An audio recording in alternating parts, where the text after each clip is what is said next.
Well, here we are again. Club Dub Podcast presented by SportsMockery.com. Welcome to the show live on Twitter, Facebook, and YouTube. Eric, Drew, and Kevin back at it again with you. Another Bears loss. This was a bad loss. Today, we all watched the game. We're going to talk about it, but again, thank you all for tuning in. Let's get things going. Guys, initial thoughts for me. Justin Fields is special today. This was his best game of the season by far. Bad week to drop him in fantasy on my part. Selfish part of me for doing that. He looked great today. Really, a couple nice plays. I loved some of his decision making with some screen passes today. We'll show you pictures of the magical touchdown run and everything, but I just thought he just fundamentally looked a lot more sound today. Even that last turnover went right through the hands of Mooney. It was a tough play on both sides, but defense sucked. I mean, this was the worst game I've seen them play in probably 5-6 years. When they won 4 games in 2017, this was bad. I mean, they got slaughtered by Jimmy Garropolo and a rookie running back. No George Kittle today. Deebo Samuel with 3 or 4 drops in the first half that were key drops, and he somehow managed to shred you in the second half. It was bad. Real prideless performance from defense today, which we're not used to seeing.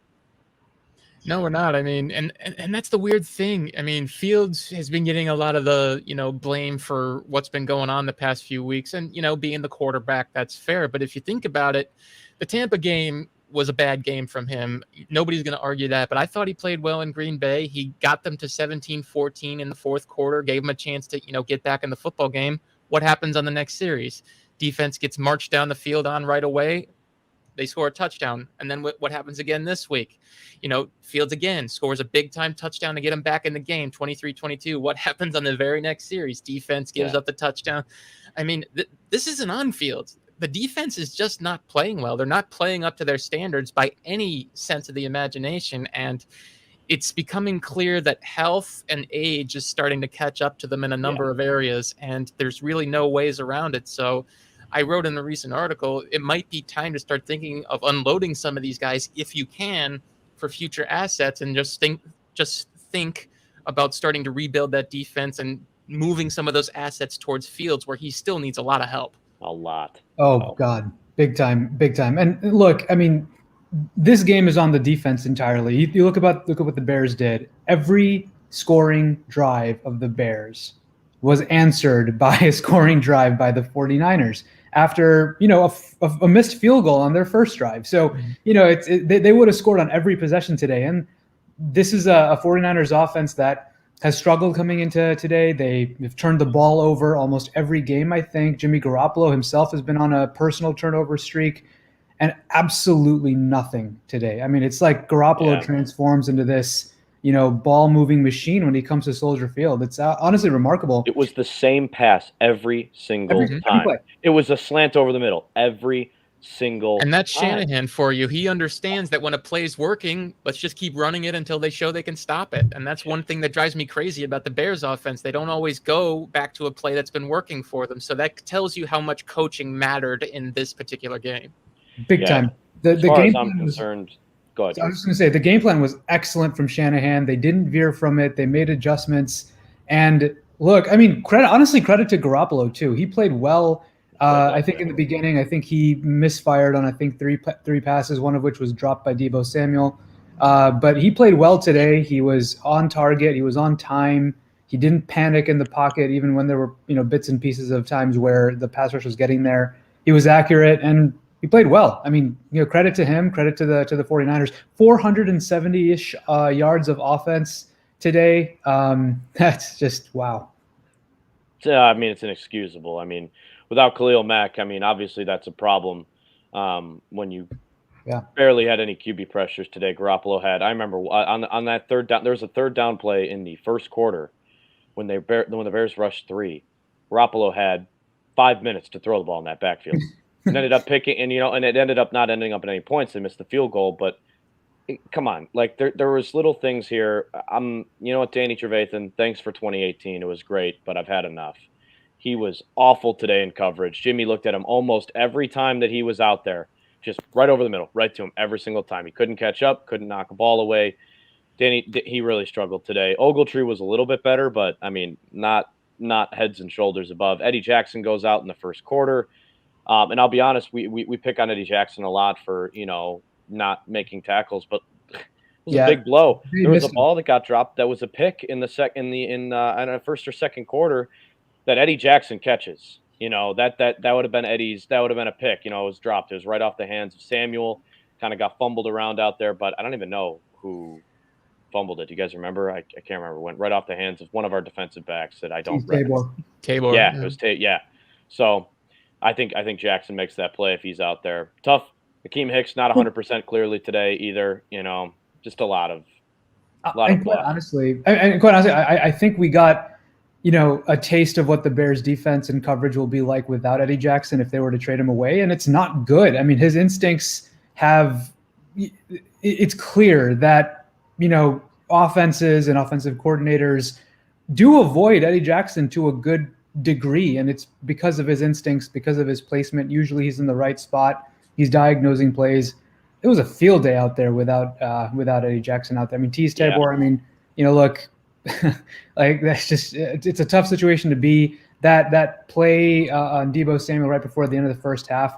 I cannot imagine it was a call to have Kindle Vildor on Deebo Samuel one-on-one in that situation. So someone was out of, probably one of the safeties, whether it was Gibson or whether it was Tabor, can't remember who, was out of position. And that's just, it can't happen. It just can't happen. Right. I mean, that's 3 points you want to have back for sure. I mean, it's a one possession game. Maybe Fields doesn't turn the ball over on the last second of the drive if you're going for one score and not trying to get a quick one and score again for an onside kick. Maybe, it changes a lot. And there were certainly gifts in there from Garropolo today. A few passes that were tipped, and just this team just does not get turnovers, and it's so frustrating. This is a quarterback that loves turning the ball over. Jimmy Garropolo, he's not been good all year. I mean, when you have a quarterback controversy and who's going to start, and I know the Bears had one this year, who's going to start? Who's going to be back? We're going to start Trey Lance. We're going to start Jimmy. We're going to start Justin. We're going to start Dalton. Teams with quarterback controversies and you don't know who your starting quarterback aren't normally good teams, and you need to win those games, especially at home. Yeah. And they just didn't do that today. I mean, it was just flat out embarrassing. It's a tough loss, and honestly, when we'll look back on this season, if the Bears finish, 1 or 2 games out of a playoff spot, this will be a game we'll point at right away. I mean, if you look at their overall situation, they've lost to pretty much all the NFC teams this year except the Lions. So that in itself is a problem for them because they've only beaten the AFC teams and the Lions. So they're already in a bad spot, even though they're not technically out of the playoff picture yet. But they have a steep mountain to climb. And the way the defense is playing now and the offense is probably going to struggle in games to come just because that's the way things are right now. It's really hard to see them making any sort of run, even with the second half schedule looking a little bit easier than the first half has been. Exactly. I mean, you hit the nail on the head there. The NFC losses that they have, I mean, the 49ers were in the same spot as the Bears. Now they have a leg up there. I think the Eagles are also 3-5, but I think they've racked up most of their wins are in the NFC. So they have a better conference record than the Bears. So yeah, it's rough. It's looking rough. And I get everyone wants to throw out that, this season and competing for the playoffs and it's all about Justin Fields. I get that. It's not that way for Matt Nagy and the coaching staff. I mean, they need to win or at least figure out what they're going to do now with the trade deadline coming up on Tuesday. So this team's direction could have honestly been pivoted based on today's loss. And look, it wasn't one of those hard fought. Okay, it was hard fought, but it was a loss that makes you feel worse than it should have when the offense actually looks like it's clicking and Justin Fields looks pretty good. They score and they were probably closer to scoring on some other drives where Cole Kmet I thought was held on that drop touchdown. He was. You had those penalties that were brutal penalty calls on that first drive, I believe it was. So that's missing 8 points right there. Right. So like those are the kinds of things that but today with the defense playing so badly, missing Khalil Mack. I mean, I can't imagine that missing just Khalil Mack is the difference between holding the 49ers to certain score that's achievable, probably to win this game, and letting them score on every possession. Mm-hmm. Yeah, I mean, to me, every single this was the killer today on defense. 3rd and long situations. I mean, it wasn't 1 or 2. It was like 3 or 4 3rd and longs Like that 84-yard play. I mean, that Deebo Samuel play was the backbreaker. We all knew it at the time. Man. Like even after that missed extra point, it was 16-15 Bears. You just knew that is just sucking the life out of the stadium. But again, these screen passes, and you mentioned the first drive with Herbert, and this has been a positive this year, and we're going to get to this next. The Fields-Herbert combo looks solid. Those two seem to have something going, and they seem to be on the same page. A couple little slip-ups today, a couple little, little dinky fumbles on pitches, some stuff to clear up, but like that first drive, that screen pass from Fields right away, that Whitehair block in the back brought him all the way back, but which was again just stupid.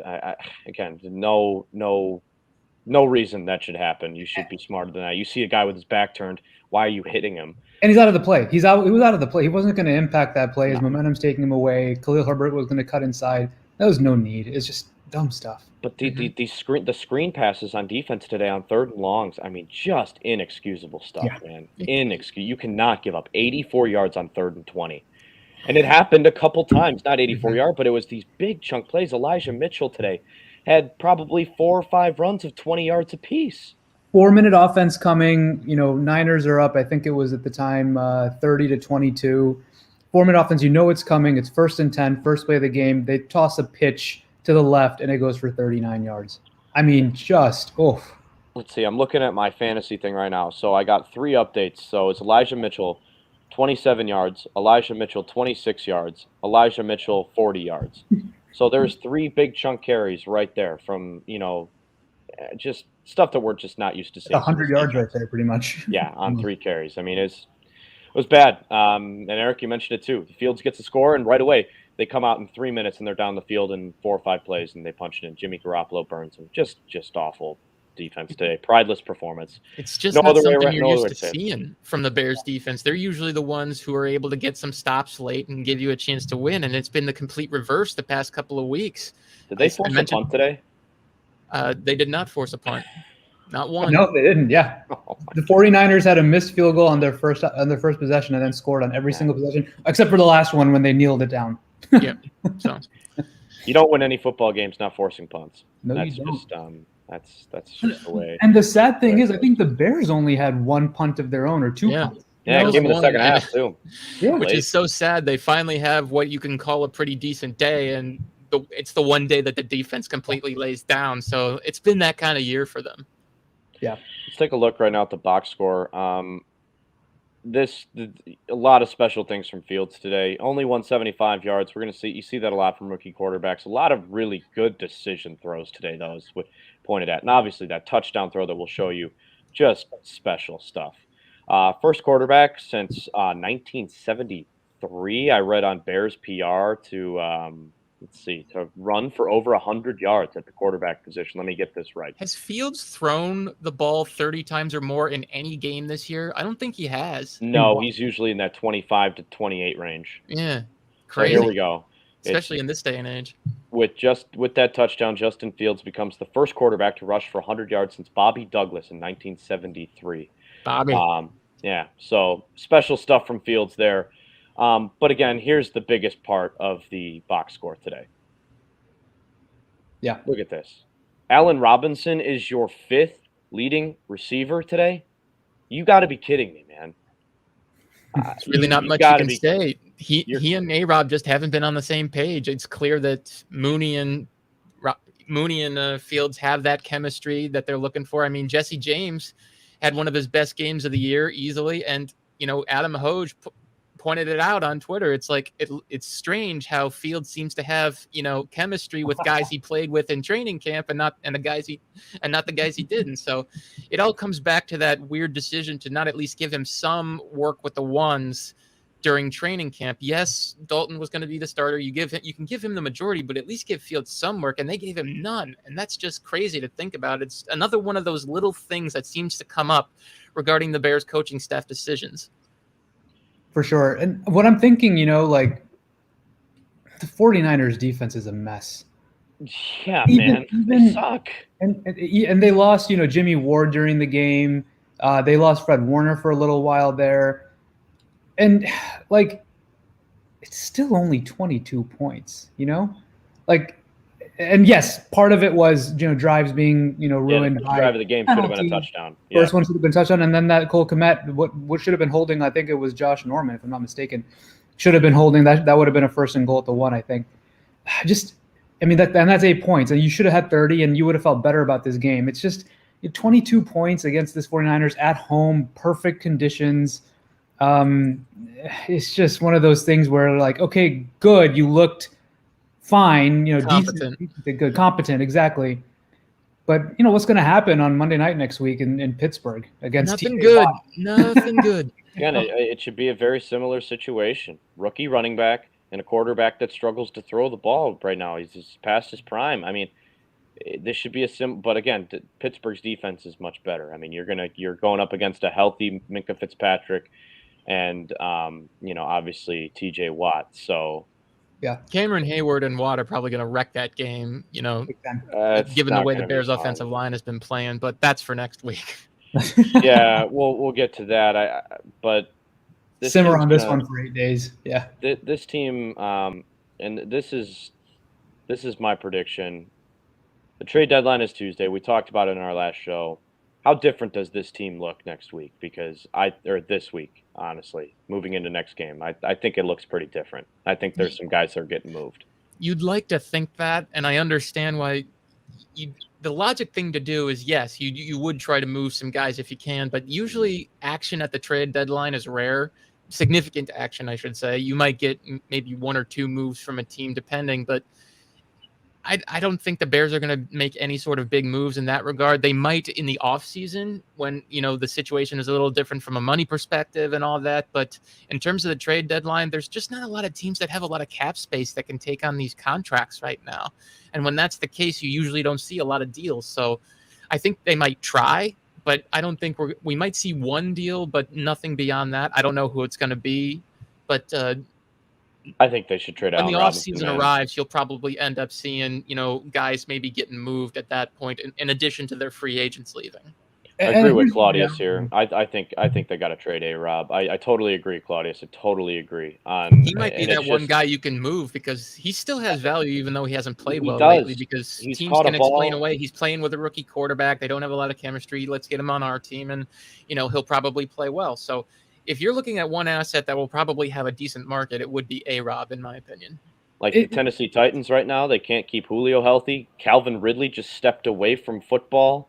There's teams that are going to need wide receivers. I mean, depending on, I think the Titans would be a good look. Julio can't stay on the field, things like that. So somebody mentioned the Chiefs. I mean, you look at it, and beyond Tyreek Hill, who do they really have at wide receivers that's doing much? A bunch of secondary names. Yeah. So, that was an interesting one that was mentioned because they're kind of in win now mode with Patrick Mahomes. So that would make some sense. So you always have to look at the teams that have enough wiggle room, money wise, but there should be some suitors out there depending on what the Bears get offered for A-Rob.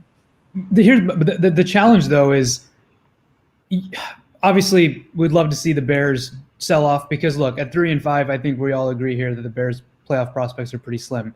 If you do let the Bears unload players and essentially start committing to a rebuild, essentially, or retooling to an extent and accumulating draft picks, it feels like a statement on Ryan Pace's job security a little bit because you're letting him start investing to an extent and like start making those moves for the future, which I don't know if they're ready to do, and B, like it's. I mean, I think we're being realistic here, but the McCaskies are probably still thinking it's 3-5. If we can go and upset the Steelers going to the bye week, or 4-5. You have a lighter second half schedule. Obviously, after the Ravens, you have the Vikings twice, who actually probably are not a very easy win anymore. They're playing well on offense, and looking what the Bears defense just did against the 49ers. Oof. But you have the Seahawks, who we don't know if Russell Wilson will be back. The Giants, the Lions are still there. So there are pockets to get to 4, 5, 6, potentially 7 wins. And maybe if something goes, haywire here and there as Fields maybe starts looking a little bit more linear with his improvement. So I could understand that thinking, but being realistic, I think they have 5 picks in next year's draft, and very likely looking at a regime change. You're going to want firepower and guys who are probably not coming back. Akeem Hicks Allen Robinson, who don't affect next year's cap much, those would be probably ideal targets, and hopefully there's a team that comes calling. Yeah, I don't know if they're going to look at trading Hicks. I doubt it. He would be, but I think they got to be looking at trading Robinson. Just the way he's playing, he just doesn't seem. There has to be some rumblings of it in practice. There's got to be some rumbling.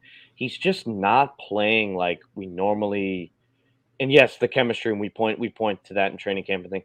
Training camp was a long damn time ago. Fields has been the quarterback on this team. He's been the starter for the last 5 weeks. They practiced 5 weeks. Like they should have this developed by now. There has to be some rumblings of something going on. And I to be honest, I think he's going to get traded. I do. I think that they're going to take some phone calls on. It just is the 5th receiver today. Again, another 20-yard game, 3 catches. It's a fair point. I mean, it's clear A-Rob isn't going to be here next year. He wants to get his money, first of all, obviously, but he probably wants to go to a team that has a quarterback that can get him the football consistently. And I understand that because the Bears are resetting with a rookie. And, it's just going to be one of those things where they probably have to restructure the entire wide receiver room, probably with Mooney involved, of course, because he has a good connection with Fields. So trading A-Rob makes absolute sense because of the expiring contract, because he still has value. He's only 27 years old, so it always depends on the kinds of offers the Bears get. If teams are only offering like a 5th round pick or whatever, you could probably get a better compensatory pick if you're willing to wait a little bit by letting him walk in free agency, because somebody's going to pay him because he's that good of a receiver. So it's always about that balancing act for the Bears. Are we willing to wait for the 3rd that we might be able to get for him? Or do we want to get, something a little closer to home?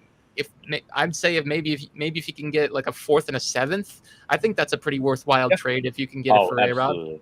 So I'm doing that in a second. Yeah. So that's sort of the balancing act the Bears are doing right now, and it all comes down to finding the suitor that's willing to give it up. For sure. I'm gonna pivot real quick. How do you guys feel after Justin Fields' performance today? Better. I mean, listen, he still needs work. It's clear, particularly as a passer, but I thought he made progress in terms of, seeing things a little bit better on the field. I mean, he was going through decent progressions. He was making good decisions. The one INT he threw wasn't really his fault because it hit his guy in the hands.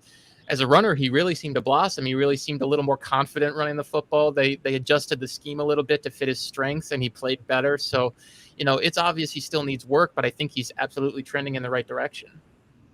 Yeah. He was the best athlete on the field today. Oh, 100%. Fantastic. He outran Nick Bosa a couple times. I mean, that touchdown run obviously is special, but, I thought, I thought he looked overall better. I don't think he did anything particularly like, just what did you see? That Goodwin throw was terrible. That was a really bad throw that almost ended up in a pick. And that Fred Warner tip ball to Darnell Mooney, it was honestly a great play by Warner. And I kind of blame the route there. That needs to continue going down, across the field. That can't just stop there. I thought Fields had a couple of 3rd and long throws that were really, really nice. And that's something he seems to be particularly good at when he gets time to throw. So that's something that I think you can really build on, because he seems to have that sort of ice water in his veins type of thing. We saw it for the first time really against the Raiders. Didn't really get a chance to see it against the Bucs, obviously. But, when he has time and he's able to survey a little bit, he can deliver an absolute strike. And that's sort of what you're banking on moving forward. Him learning to process faster. He obviously still needs to improve on that. But as long as you can keep him upright and keep him healthy, I think he's only going to continue to improve as he continues to gain confidence, which he seemed to today. This was a special throw from Justin today, and I think this is part of the reason why I'm not super upset about this loss. I was really upset last week because they got gutted, and I thought they'd keep it closer. But the reason I'm not upset really about this loss is because I'm shifting my motive of thinking on this team, and it's all about developing him. And this throw today made me feel really good about it. The jumbo set this time. A fake to Herbert. Fields looking for the end zone. Diving attempt by the tight end, Jesse James. Touchdown, Chicago. Yeah, very nice throw. I mean, that's a beautiful throw. I mean, across the body, run into your left, and out out of the reach of the outstretched fingers of the defender, so you knew it was exactly in the only place you could possibly get it. So yeah, you fit it right in the that's box. good. That's pro stuff you see from Justin Fields there. For sure. Just watching that highlight now, it makes you remember how the 49ers went right back down the field and answered. So it's just man, tough game. Mm-hmm. Yeah, it was tough. No question about it. I just think looking at throws like that and watching runs like I'm about to show you, it's the Bears haven't had a guy like this in a while. He clearly is special. He's going to be a good player. We just have to wait it out. We can't. There's people in town like, oh God, they want the Bears to be good instantly. It's like, you know what? Like what Eric just mentioned. It's an aging defense. Danny Trevathan is done. I mean, there's guys on this team that just. It's not what it was, and he needs help. There's on offense, guys, receivers aren't getting separation. I mean, it's just not. It's not all on him, but he did his damnedest today to try and rally a win. And he same thing a couple weeks ago. And this run just showed you can't not watch this run and tell me he's not going to be a special quarterback. Fake one way, Fields stumbling, trying to cut it back. Justin Fields making magic happen. There goes Fields. Touchdown!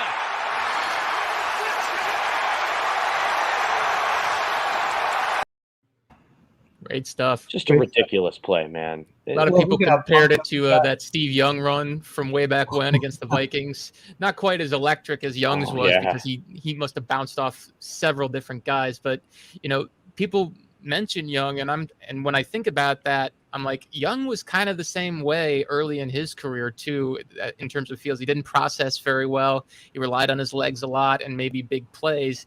And it took him a couple of years to run that San Francisco West Coast style of offense. And once he figured it out, the accuracy, all that sort of stuff blossomed for him. And I'm sort of thinking the same way with Fields. You just got to let this play out and hope he doesn't get killed.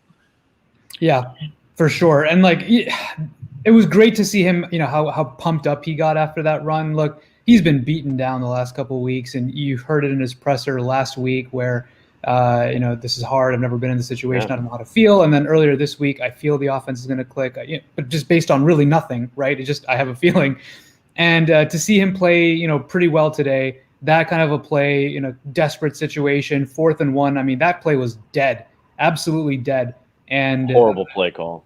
Sneak it. It was brutal. And look, he saved it and scored a touchdown. I mean, that you think, right? I mean, you have the crowd back in it. You think you're going to, try to spur something, and maybe this is like the beginning of something great, and the defense ruined it, 5 plays later. But it was a nice response. I thought it was important, and there have been certain drives this year where Fields has put together a very good response after the defense has let a team either back into the game or let them score and take the lead or extend their lead, whatever it is. So this was promising to see. And of course, in the moment it hurts in terms of like, oh, it's a loss, and it was a tough loss, bad team against a bad team at home. But it just you hope that these are, and I'm going to quote Matt Nagy here, you hope that these kinds of experiences callous him for the next time, because he's going to be in the situation again where the team needs a drive, and he's got to build up on that experience and be like, this is what I did last time, and this is how it felt. And you hope it blossoms into that, and he's able to be successful more often than not. But that was nice to see, and that emotion was nice to see. Mm-hmm. Bryson checking in from YouTube. Appreciate you tuning in. Eric does have great articles. Love you, Bryson. He's going to have a couple coming out after this game, no doubt about it. So looking forward to reading those. Love Dub Podcast presented by SportsMockery.com. We appreciate everybody tuning in today. Bears lose 33-22. Listen, we knew going into this season it was going to be about developing number one. A lot of us wanted to hope that some guys would outplay their age and outplay their contracts. Right now they're at 3-5. There's 9 games left, the second half of the season is definitely easier. But a game like today is one we're going to look back on, and we're going to be really disappointed if this team misses the playoffs, because this was a winnable football game at home against a pretty beat up and poor team. I don't think the 49ers are a very good team. Again, very beat up though on offense. They lose Raheem Mostert week 1. George Kittle hasn't played in a couple weeks. Beat up on defense. So Bears needed it. They didn't get it today. They're 3-5. They got Pittsburgh Monday night. A little bit of a longer week now to hopefully get some guys healthy. Maybe Mac plays. I don't know. But rest Akeem Hicks, he wasn't 100% today. Eddie Jackson pulled a hammy. I mean, it's just we're all in this together. We're all here talking about it. But I think we might have to start focusing our attention on rebuilding this team, and that's where I stand on it. Sure, and I think the goalposts certainly do change after a loss like this, and to the point of, look, the 49ers were on the road, and they were probably missing as many, if not more, pieces than the Bears were, and they played better than the Bears. That's a matter of coaching, and so you just what you hope to see for the remaining few weeks is obviously you want to see them play with some pride, especially on offense.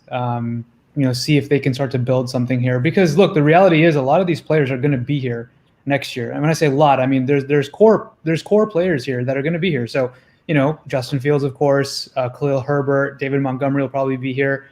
Cole Kmet, Darnell Mooney. We may see one of these receivers potentially as depth options next year come back on a 1-year deal. You don't know that for sure.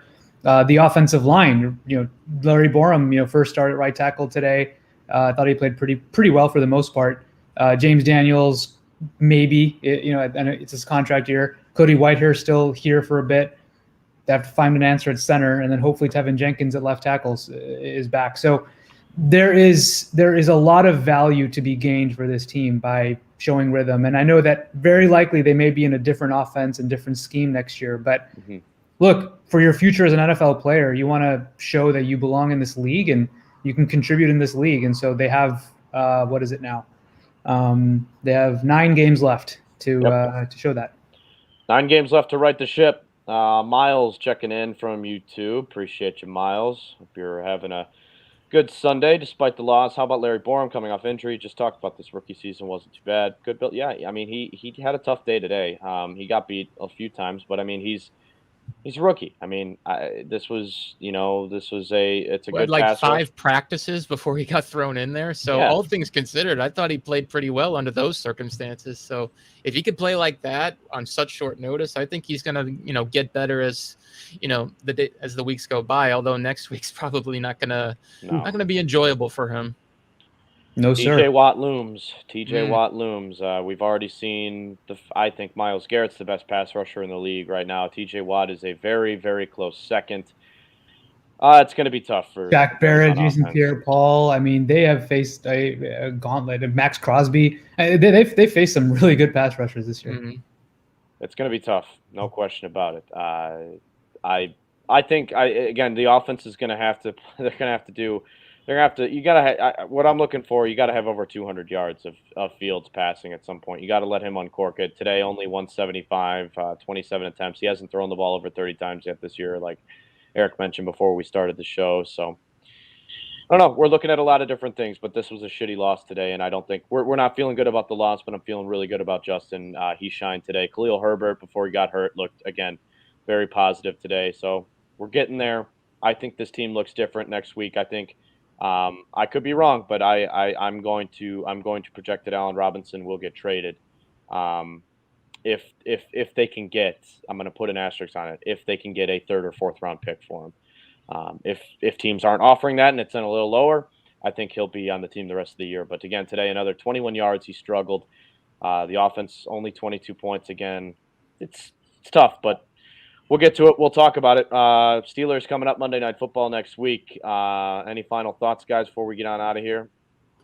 Just continue to focus on. I mean, they finally seem to have a game plan that worked in Justin's favor. I really hope they move forward with that, and Nagy doesn't do anything to take away from it, because they really weren't running that when he was sort of on the sideline and having his vocal input in the offense. So I'm really wondering if they're going to get away from that. Once he's back on the sideline, then we might have confirmation that he's sort of, getting his input in there and sort of sabotaging. I hate using that word, but it's the only one I got. Sabotaging the offense and what they're trying to do to help Justin be better. So it would just be further confirmation that Nagy probably has to go if they want this offense to get on track. Yeah, I mean, I legitimately wonder what he felt. I mean, he talked all week about, I'm going to watch the game, of course, and I don't know where, blah, blah, blah. There was a whole thing about his location, which was kind of weird. But I wonder how he felt watching the game, listening to the broadcast, what others are actually saying, and what it looks like just from a different perspective. And he's seeing obviously things that they're not doing schematically since the Lions game. Basically, they haven't done a lot of what they did today. A lot of play action today. I think the running scheme was more or less the same that they've trotted out there, but the passing game was certainly different. And I wonder if he takes a look at that, right? I mean, when you're as a coach, when you're looking at what are we doing well, what are we not doing well, looking at all 22 tape, you're looking at just like, hey, you fucked up on this play, not, oh, you just don't do this well, right? So I'm wondering how he analyzed and saw the game, and hey, we're actually moving it pretty well. Justin looks confident here. Play action is a good thing. Not that, stupid shotgun, RPO fake, kind of thing. Like, it was actual legitimate, hard sell play action. I like that. So maybe he sees it from a different perspective. Again, it's hopeful, wishful thinking. It's been, 3.5, 4 years, but the rest of the season, you just hope that there is something to build on there, because look, they have a lot of tough pass rushes and defenses coming up that are going to have to play against, and you don't want Fields beaten down. A lot of teams that run the ball well too. Mm-hmm. Yeah. And that's where they really struggled today too. Chunk yardage and plays like that. You're right, Drew. Very much so. Maybe Matt Nagy didn't want people to know he was at home watching the game today because of all the trick-or-treaters that would show up at his house. Maybe TP or at his house. Maybe some crazy kids have that in mind. I'm not giving anybody ideas. Don't do that. Yeah, it's like that. Yeah, I know. It's like I mean, I almost don't blame him for giving out his location, just because there's some crazy fans out there, right? We are crazy fans, but not in that way. Again, we appreciate everybody tuning in as always. Club Dub Podcast presented by SportsMockery.com. Hope you guys all have a great Halloween. Go have some fun tonight. I know it's Sunday. Maybe you had a little bit too much fun like I did yesterday. But go out and enjoy your Halloween. Have a good time. Again, we appreciate everybody tuning in. Bears lose 33-22. They're 3-5. Pittsburgh's up next. We'll talk to you later this week. See you guys.